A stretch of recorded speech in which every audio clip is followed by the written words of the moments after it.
great. If not, use the tools in the cockpit, the weight jacker and the adjusting bars. Maybe make it a little bit better. Looking for Dan Wheldon. Started 34th in this field. He has moved up 10 spots. You're on board with him. And one thing he was worried about going into this race was all that dirty air created by 34 cars. But right now, the position he's in, he actually has a small advantage because everybody else is opening the air up in front of him. And he, oh, here we go. Trouble, contact, and a huge crash. Oh. Up in turn number 2. Oh, multiple cars involved. Oh, my. It looks like Dan Wheldon may be involved in it. And Eddie, you and I spoke about this morning on the drive-in. Just this amount of cars, the speed, just the chance for what they call the big one. And what happens in conditions like that, even if you're 300 yards behind that, you cannot stop these cars. The only option you have is to try to avoid it, and it was impossible to avoid anything there. And you saw Will Power, his car involved as well. My. What a mess. That's Townsend Bell that was, I think his car was up on its side there, the 22.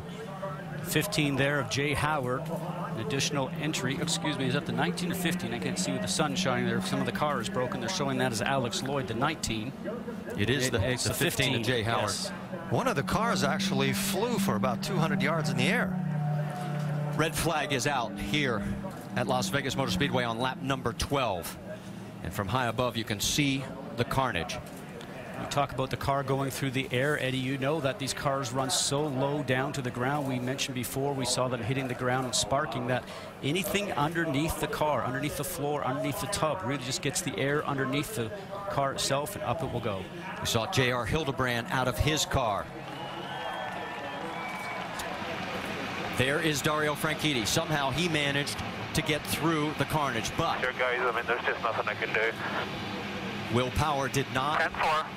They are going to stop you at pit lane on the right-hand side. They want the drivers to stay in the cars. What Franchitti was alluding to is there's nothing he can do avoiding the debris that's on the track. Well, there is debris everywhere. You can see just how many cars are literally torn apart. And this was the one thing, and there is the 18 of James Jakes. Now, he had a crash early in practice on Friday. That is actually a KV Racing backup car that they put together for him. Now, I don't see much damage on there, but he's out of the cockpit. And look at this from high above. And this was the one thing we were fearing when we saw qualifying and the two championship contenders in the middle of the field.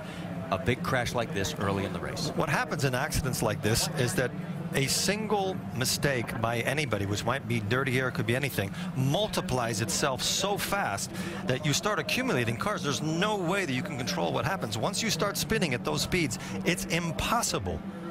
It's impossible to solve the problem. And when we were watching that, Eddie, I'm not sure that anybody made a mistake, because I started to see some sparks. I was wondering if actually there was a suspension failure or a failure on a car, and the sparks I saw, and then all of a sudden people started to collide with each other. So not sure if it was a driver error. There's Paul Tracy to the right there.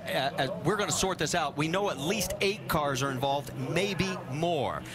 So stay with us. We'll go side by side, and it's only lap 13. And we've already had a huge crash here at Las Vegas.